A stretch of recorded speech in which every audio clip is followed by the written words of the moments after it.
Oke, selamat datang kembali di channel Jurnal Visual. Seperti biasa, di kesempatan ini saya mau ngelanjutin alur film serial berjudul Marco Polo yang sudah memasuki episode keempat. Tapi buat yang baru bergabung, saya sarankan agar menyimak dulu episode sebelumnya agar lebih mengerti jalan cerita yang setelah ini akan saya bawakan. Lalu seperti apa kisah lengkapnya? Daripada berlama-lama lagi, mari kencangkan sabuk pengaman, siapkan kopi, cemilan, kabel PLN, piring berbentuk lope. Karena setelah ini kita akan masuk ke cerita. Dan saya ingatkan kembali untuk terus support channel ini dengan subscribe, like, share agar ke depannya channel ini bisa terus berkembang. Memasuki episode keempat ini, kita masih berfokus kepada seorang Marco Polo yang diberikan pilihan oleh Kublai Khan terkait nasib ayah dan pamannya yang saat ini sedang mendekam di dalam penjara. Tapi masalahnya bukan itu. Di tengah asik bermain catur, tiba-tiba datang 3 orang tak dikenal dan langsung menembak sang kaisar menggunakan sebuah anak panah beracun.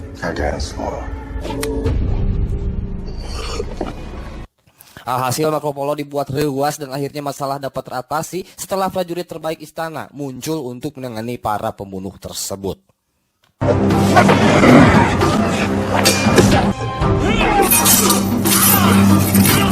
Untuk saat ini kondisi Kublai Khan belum bisa diketahui apakah telah mati seketika atau hanya terluka biasa. Yang pasti pihak istana langsung bertindak cepat dengan mengadakan sebuah rapat untuk mencari tahu siapa dalang di balik semua ini. Apabila dilihat dari cara orang-orang tersebut bertarung, bisa diasumsikan bahwa mereka itu cukup profesional. Apalagi dalam hal ini mereka telah berhasil melewati penjagaan dan menyusup ke dalam ruang pribadi seorang kaisar yang sudah pasti dijaga dengan sangat ketat. Berdasarkan hal itu, satu semata berasumsi bahwa mereka adalah orang-orang bayaran yang berguru di sebuah perguruan bernama Hasasin. Di mana sejauh yang mereka tahu, perguruan Hasasin ini telah tiada setelah dibantai oleh Kekaisaran Mongol beberapa tahun silam. Dan yang menjadi pertanyaan utamanya adalah siapa orang yang telah menyewa pembunuh bayaran ini untuk membunuh sang kaisar. Berhubung dalam hal ini Marco Polo mengetahui desas-desus tentang perguruan Hasasin, ia diberikan mandat untuk menelusuri apa saja yang terkait dengan kejadian yang menimpa sang kaisar.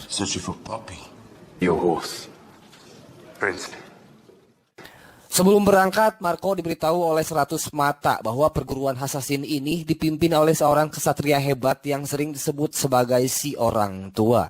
Dan katanya mereka ini berlatih layaknya iblis.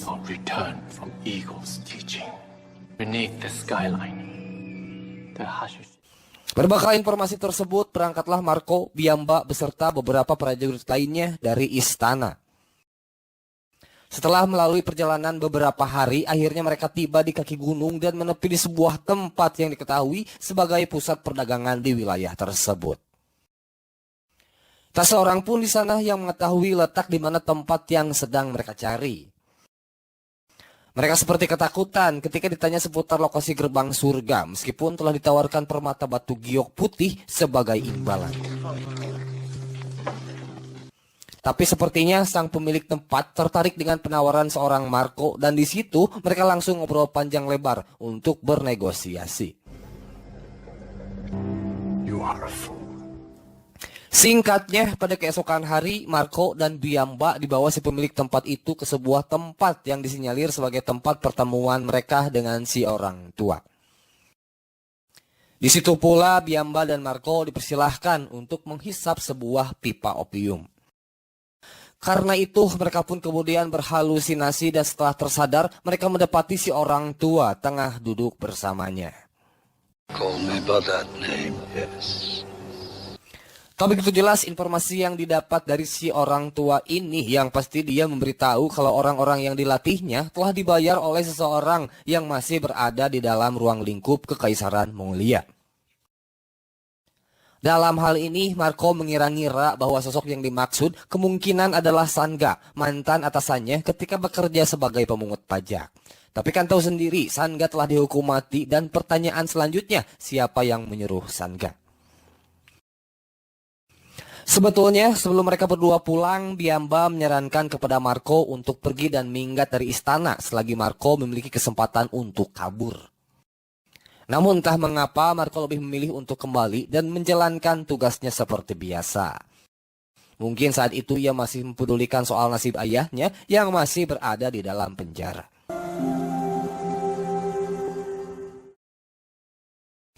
Sementara itu, berita menggembirakan datang dari istana dikala sang kaisar dinyatakan siuman setelah tragedi yang menimpanya.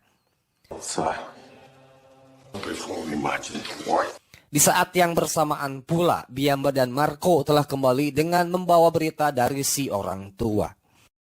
Kemudian mereka berdiskusi di mana sang kaisar menyadari adanya pengkhianatan yang dilakukan di antara petinggi istana. Ia pun mewanti-wanti untuk menutup rapat-rapat berita ini dan juga ia mempercayakan Marco serta Biamba untuk mengusut tuntas hal tersebut.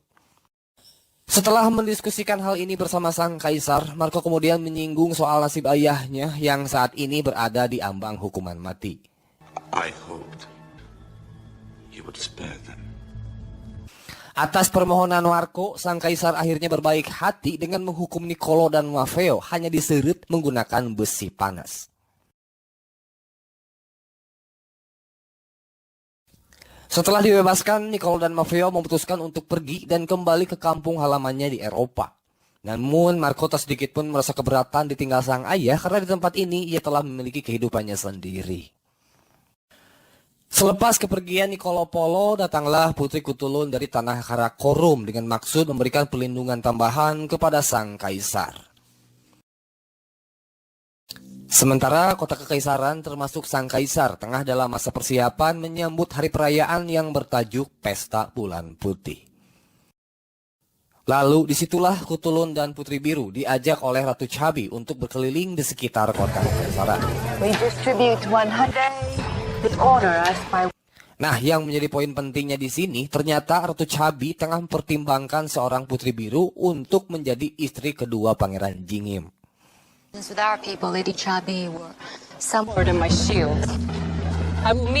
Lain dari hal itu, Marco sedikit berbincang-bincang dengan Putri Biru, menanyakan soal kegiatan sang putri yang seringkali menjual perhiasannya.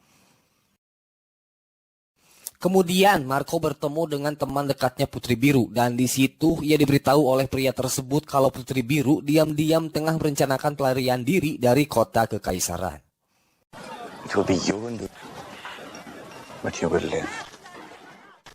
Sama halnya dengan persiapan kekaisaran Mongol dalam menyambut pesta, saat ini dinasti Song tengah menyiapkan pelantikan Zhao Xian untuk menjadi kaisar selanjutnya. Di sisi lain, Kanselir Jidao tak sedikit pun mempedulikan hal itu karena yang ada dalam pikirannya saat ini adalah meneruskan peperangan mereka dengan kekaisaran Mongol. Namun Ratu Fang Jing sendiri tak begitu menanggapi usulan Kanselir Jidao sehingga membuatnya harus berpikir dan bertindak seorang diri. Bahkan kala itu Ratu Fang Jing mempertegas bahwa di sini Jidao sudah tak memiliki wewenang lagi untuk memerintah prajurit perang. Welcome to the fortress. Berkat ini ia lalu mengirim pesan dan tugas baru kepada Meilin. Pokoknya ia gak mau tahu Meilin harus berhasil membunuh Ratu Chabi bagaimanapun caranya. Karena jika tidak, Jidao mengancam akan melenyapkan putri kesayangan Meilin yaitu Ling Ling. What he asks me is impossible. Kita kembali kepada seorang Marco. Saat ini ia dan Biamba sedang melaksanakan tugasnya untuk mengusut dan mencari tahu siapa sosok yang kemungkinan berkhianat kepada sang kaisar. Mulai dari menginterogasi keluarga yang ditinggalkan Sangga, Ahmad, lalu kemudian mereka mengobrol panjang lebar bersama penasehat kaisar yaitu Yusuf. Khusus bagi Yusuf, rupanya dalam interogasi ini, Yusuf hanya muter-muter gak jelas tanpa memberikan sebuah kesimpulan. Seakan-akan dirinya tengah mengelak dan seperti ada yang mengganjal dalam keterangannya. Pada intinya, ia hanya meyakinkan bahwa dirinya bisa dipercaya dan tak mungkin berkhianat kepada sang kaisar. Riches swallowing corruptible, who has but one function, which is how do I best serve Kublai and his kingdom. Nah, setelah melakukan interogasi sana-sini, Marco melaporkan hasil laporannya kepada sang kaisar. Di situ, sang kaisar mengerucutkan kecurigaannya terhadap penasehatnya sendiri, yaitu Yusuf.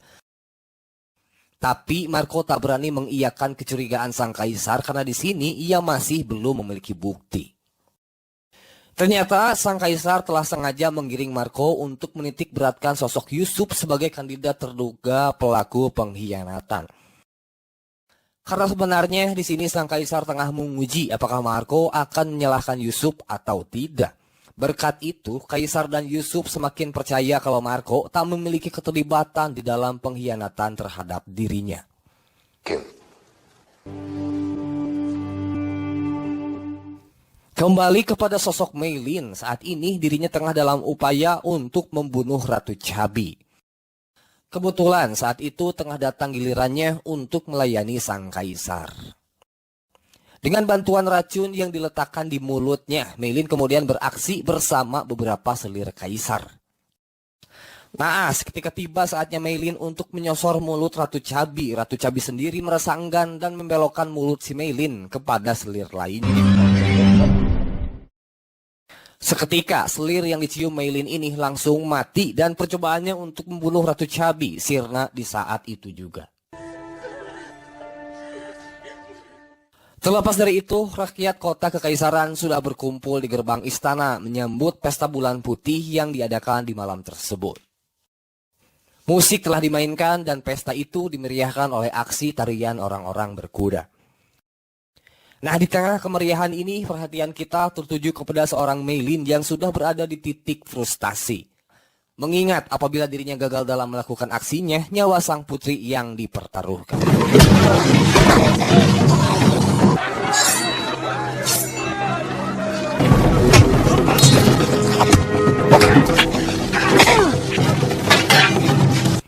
Karena dibutakan dengan rasa sayangnya kepada sang putri, Mei Lin nekat menerobos ke tengah-tengah dengan harapan bisa membunuh Ratu Chabi.